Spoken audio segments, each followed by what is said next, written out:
Hey guys, and welcome to a brand new video here on FPL Now. Today we're going to be going over my final team selection for double game week 35. So if you're excited for the video, drop a like down below, leave a comment what are your plans for your team for this game week, subscribe if you're brand new, and let's get into the video. So, starting things off, just a final recap of double game week 34, because obviously City played last night, and Foden, of course, getting a massive, 15-16 pointer. I finished on 148 points, so my game week rank is finished on 50,578th, and my overall rank is now 556th in the world. So my highest so far this season is 500 exactly, but of course I finished on 556 because of all the substitutes and everything, because obviously Haaland didn't play and other players, etc. So yeah, 148 points all out. Pickford getting a massive 18 pointer. No idea how that happened, but either way, very happy I went him over Henderson on my free hit draft. Robertson and Virgil van Dijk were both absolutely awful. I think all Liverpool assets are absolutely awful, to be fair. And then Ben White, obviously masterclass, 26 points there. So all in all, yeah, Pickford and White, absolute juggernauts of this game week. Eze picking up 14 points, Odegaard picking up 20, Salah captaincy, I mean, just went terribly wrong, so wrong. It was unfortunate, but yeah, I think this is like the last game week a lot of people are going to be owning him, potentially forever. You know, he could easily leave the Prem after this season, so it's a bit of a shame that, you know, he might be leaving on like that sour note, but either way, 6 points from the captain, 9 points from Saka, Elise with 13, Solanke picking up 8 points, and then Mateta got another 2 goals in that Palace game, finishing on 29 points. So a huge green arrow from like 3.8k to 500th in the world. My bench is quite difficult to look at as well. I mean, I couldn't do anything about it because I played my free hit, so I couldn't play my bench boost even if I wanted to. There's a lot of points on that bench. There's 15, 28, 34 points on that bench, which I think is the most I've ever had on my bench. I mean, Tarkowski I just played there. Just because, and he ended up scoring 13 points. Watkins obviously showing that a single game week player can outscore a double game week player. Solanke only getting 8 where Watkins got 9. And then Senesi as well was just another bench player. But yeah, all my bench returned and all did well. Jose Sarr didn't return, but still finished on 6 points, which isn't too bad. But yeah, all in all, the bench did absolute wonders. So if we can get something like that in double game week 37, I'll be very happy. But yeah, finished on 148 points. Very happy with it. Really nice rank right now. Let's go over my current team for double game week 35. Now, of course, a lot of the press conferences have finished now. I was mainly waiting on like Chelsea news, City news, Spurs news, stuff like that. And all of those press conferences have done, and we now know a lot more information. So, in goal, I do have Petrovic, who's got Villa away and Spurs at home. Sanchez is in partial team training, so Petrovic should be fine for this double. I think he'll just carry on being the #1 for the rest of the season. I don't really know why Sanchez would play like the last few games. I'm hopeful anyway that he doesn't, and Petrovic just stays. He played really well in the cup final. And hopefully I know they obviously just conceded loads to Arsenal, but at the same time, that wasn't just his fault. He didn't really do too many errors, I don't think. But yeah, hopefully Petrovic just stays as the #1 at Chelsea for the remainder of the season. But I'm playing him this week anyway because he's got a double. I know that Nana's got Burnley at home, but United defence just crumbles against anyone, so I don't really want to play him. At the back, it's obviously very bad. So Van Heck, who's got Bournemouth away, Gvardiol, who's got Forest away, and then Gusto, who is out. It's been confirmed that Gusto is out. He's got an injury. I don't know. I don't think it's too bad, so I'm not going to get rid of him. He was in team training. He was pictured in team training, so I don't think it's an awful injury, and he might even be back for the Spurs game. But obviously, I'm not going to play him this week because there's not really too much point. If he's only back for Spurs, there's not really much point of him being played because he's not that good of an asset. But he should be back, so I'm not going to get rid of him because he's still going to be useful for game week 37. The only other issue is that Gvardiol might not play because did he play the full 90 last night? I hope he didn't. He did play the full 90 last night. He has obviously played the last 2 games. And he did start the Palace game, but obviously he went off with an injury, and he played 2 before that as well. But now that everyone's back from injuries and stuff, like Diaz missed out last night, and I don't think he's going to miss out against Forest. Walker's obviously back in the squad. So Ake, Akanji, Gvardiol, not all of them can play. Obviously Stones is back as well. So I'm a little bit worried about my back line this week. I think it could be relatively bad if Gvardiol misses out. And like I say, Gusto can't play, Udogie can't play, and Bradley can't play. So I've got 3 players that are definitely out of double game week 35, and Gvardiol, who also might not play. And I've seen some interesting things saying Wildcard 30 planned it really badly, but I don't really know how people can say that because, you know, we didn't know that Udogie needed an operation. Gusto getting injured's unlucky. I mean, Bradley, yeah, he was always going to be out of favour, but I probably would have got rid of him this week if everyone else was fine. Like, on my Game Week 30 wildcard, I had Gusto, Palmer, Son and Udogi and Petrovic for this game week, which is 5 doublers. And now because of injuries, I'm down to like 3 if Palmer's fine. And Palmer should be fine, is what Pochettino said. So I'm not too worried about that. I don't think I'll make him my captain now, though. I know he's currently my captain on the screen, but I haven't changed it since obviously yesterday. So I'll probably go Son, especially because Richarlison is back now. I feel like Son is just a little bit better on the left. I don't know. I feel like I think he's just better on that left wing. So either way, that's the defense: Van Heck, Vardiol, and Gusto. But you know, if worst comes to worst, I might only have one defender playing this week, if I obviously didn't make any transfers. So that's the back line. In midfield, we've got Son, who's got Arsenal at home and Chelsea away. Foden, who's got Forest away. Palmer, who's got Villa away and Spurs at home. Salah, who's got West Ham away. And then Garnacho, who's got Burnley at home as well. Of course, I could play Solanke this week as well, who's got Brighton at home. And I might play him over Garnacho. I'm not 100% sure. I probably will, just because he's on penalties and stuff like that. Could be quite useful. Brighton did just concede 4 to City. I know that obviously Bournemouth are not City, but I think it's just nice to back the penalty taker. So I'll probably do a 3-4-3, but as of right now, it's a 3-5-2. But Haaland obviously potentially could also be out. Apparently Pep has spoken to him and Haaland said he feels a lot better, but whether he's in the squad or not, obviously I have no idea.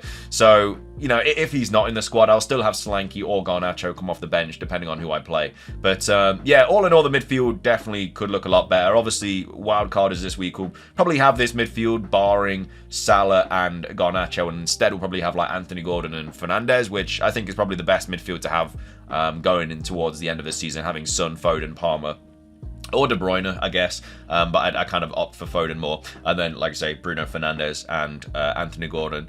A lot of people are obviously going for double Spurs mid. I don't think I'd really do that if I was on a wild card. You know, Johnson could be a good shout, but now that Richarlison's available, you know, I don't think obviously his minutes are not going to get affected by Richarlison, but he's not like a guaranteed starter. Johnson isn't, even though he's been really, really good for Spurs, and he probably deserves to start because Kulusevski's been absolutely awful. Yeah, I just don't know if I mean, Richarlison's a nice little punt. You know, Richarlison's probably going to play. He has been made available. So is Porro as well, but we'll talk about that in the transfer portion of the video. But either way, yeah, that's my midfield. And up top, we've got Isak, who's got Sheffield United at home. I'm not worried about him not starting. I know that Wilson's back, but you know, I don't think they'll want to rush Wilson back too quick. I think Isak's minutes will get hurt. I think he'll only be playing like 70 minutes now every fixture, but hopefully he can still do something in those 70 minutes. And then, yeah, like I say, Haaland said he feels fine, but again, we'll have to wait and see if he's actually going to play. So that's the current team, and then obviously the bench is Onana, Solanke or Garnacho, and then Udogi and Bradley. Like, I've just been very unlucky with injuries. I really, really have. It's one of those things. Like, I brought Lascelles in on my Game Week 30 wildcard. He got injured, so I had to get rid of him. And then the player that I brought in has also been, you know, injured and stuff. So it's just one of those things. Can't really do too much about it. But that's how the current team is looking. But let's move on to the transfers. I'll probably take a -4 this week. I feel like having such a good game week in 34 kind of could treat myself to a nice little -4 hit. And, you know, I don't want to, because taking obviously hits isn't ideal. But obviously I'm taking hits for players that aren't going to play regardless. And, you know, if I just look at this draft, like I've only got 2 playing defenders. So it's not technically a -4 in that sense. It could be a -3 or a -2. Like, if let's say I take a hit from Udogi to Porro, you know, I'm getting 2 fixtures from that. It shouldn't have happened because I've been unlucky with the injury, but, you know, I'm getting 2 fixtures instead of none. So the hit might take care of itself, especially if Porro does well. Like I said, I just won't have 11 playing players this week if I mean, I might, but that's if Gvardiol and plays as well. But I just don't think it's worth risking it. So this week, I think I'll probably take Udogi out, bring Porro in. I can just afford it with the 5.8. But then it's like, what else do I do with my team? And the thing is, if I go Porro, I can't bring in like Dan Burn or someone like that. Like, I think Dan Burn, Gvardiol, and Porro would have been a really nice defense this week. It's just I can't get there without I don't have the money to do that, which is the only issue. Like, the only player I could get rid of is Gvardiol for Burn, and obviously I don't want to do that because obviously Gvardiol doubles in 37 if he starts both. So yeah, that's the only other issue. The other thing that I could technically do is I could get rid of Gusto for Burn. which again I don't really want to do because I think he will be back soon, and then obviously get rid of Solanke for Jackson. But I think that's just super counterintuitive. I just don't think it's really worth it. Like, I could make those if I wanted to, but Gusto should be back soon, and I'm taking a hit to get rid of Solanke for Jackson. And I feel like if you say that out loud, it doesn't sound like a smart thing to do. So yeah, the other thing that I could obviously do is get rid of Udogie for Burn. And I feel like I kind of need a couple Newcastle players for the Sheffield United fixture. But let's say I get rid of Dan Burn. Let's say I bring in Dan Burn for Udogie. You know, I unfortunately don't have the funds to go up to Porro from Bradley, which is something that I would definitely like to do. So yeah, Udogie getting injured is really, really unfortunate.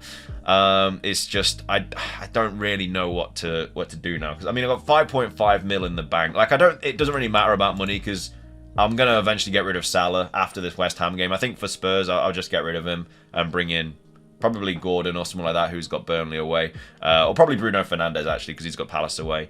And then probably just get rid of, I don't know, I'll probably have to have, I don't know, I'll have to think about, because I'll have to think about that, but at the same time, I'll have to get rid of Solanke around game week 37 as well. So either way, we'll cross that bridge when we get to it. But yeah, Salah will either be Gordon or Fernandes, and obviously I've got so much money tied up in that, so it's not really a problem. It's just this week I need to get rid of Bradley, and I need to get rid of Udogie. So I mean, I don't, is Porro even worth it this week though? Because like, Porro's got Arsenal at home and Chelsea away, and I just don't think they keep a clean sheet in those fixtures. And obviously down the line I can easily bring Porro in. It's just, who else do I bring in for Brad? Like, I don't have to take a hit this week. I could literally just get rid of Udogie, bring in Dan Burn, and then play Burn instead of Gusto, and then just, you know, play Van Heck. I mean, I might just play Van Heck and bench Garnacho, and just, you know, let's see if Brighton can keep a clean sheet against Solanke, which I don't think is going to be the case. But that's one thing that I could do, and just play Dan Burn instead of Gusto this week. But yeah, I don't know. That's the thing. Like, if I had enough money to get Burn and Porro, I definitely would do that this week. But because I'm literally off, I mean, I could bring in a different Spurs defender, but Spurs are just so bad at the back, and I just don't think they're going to keep a clean sheet. So maybe it's not worth bringing them in this week. And then obviously later on down the line for game week 37, I can obviously bring Porro in when I get rid of Salah for like Bruno Fernandes. But the thing is, if I bring in Bruno Fernandes, and I'll have to bring in a different striker, because originally I was going to bring in Højlund, but obviously if I bring in Bruno, then I can't do that because I've already got 3 United players. So maybe it'll have to just be Gordon and Højlund, even though Bruno Fernandes could really, really hurt my my rank, which wouldn't be ideal, but that's just something we'd have to do. I only brought Garnacho in because he's an enabler, and I don't really want to take a hit to get rid of Garnacho for Bruno Fernandes, because Garnacho's not actually been that bad. He's actually been ticking away a little bit, like 5 points, 4 points, 14 points, 9 points. It's not actually been that bad. So yeah, that's the situation. I really don't know what to do. I think Burn will definitely be in my team though. I could even go Shah if I really wanted to, which I might even do that. Or Cher, or however you pronounce his name. But like, I can bring him in, and he's been really, really good going like forward for Newcastle and stuff. So I think maybe even he's the player to bring in. Like I say, money's not a massive issue, because let's say I bring Shah in this week for game week 35, and then I play Van Heck, Vardiol, and Shah. Let's just say I do that, and then just hope that Vardiol plays. Thing is, like, Vardiol's benched, I have 10 players. That's the only issue. So that's the thing. I'm a little bit worried about that. But let's say I bring in Shah this week, and then game week 36, I could probably get rid of Salah for maybe Gordon that week, and then, I mean, I could even bring in 2 Newcastle defenders for 37. I think I might be able to do that. Actually, no, I wouldn't be able to do that. Never mind. I'd be 0.2 out. So let's say, yeah, for 36, I bring Gordon in, and then for 37, I'd have to get rid of Bradley and Solanke for like Porro and Højlund as well. So that, I'd have more than enough money to do that. But obviously, it's just this week which is the issue. This is the worst week, man. This is really, really bad, because I've got so many injuries that should be back soon, like Haaland, Palmer, Gusto, players like that. But yeah, I think if I don't make 2 defender transfers this week, I just have to hope that Gvardiol plays. Is he going to play? I'd like to think he might, but like I say, I'm putting a lot of eggs in one. But there's not really any massive defenders that I kind of want to bring in this week. That's the thing. But I think that, you know, I think Dan Burn could probably outscore Udogie, or even Shaw probably outscore Udogie. Porro. I don't know. It all depends. Like, if the fixtures were a little bit better for Spurs, then I'd bring them in this week. But maybe I just get rid of Udogie, bring in Shaw, and then just hope that Gvardiol plays. Because then I have to take a hit, and it's just, you know, let's just say that, yeah, Shaw is there instead of Gusto. It's just so unfortunate that Gusto's not fit. Like, if Gusto was fit, then I could literally just play Van Heck, Gusto, and then Shaw, and then I'd be sorted, but obviously that's not the situation. I'll have to have a look. I'll probably make my transfers tomorrow, yeah, probably it's either gonna be Shaw or Porro. It's one of those players. But either way, that's going to be everything from me. If you guys enjoyed, please do consider hitting the like button down below. Let's try and hit 50 likes. Leave a comment. What are your plans for Double Game Week 35? Subscribe if you're brand new. And until next time, peace.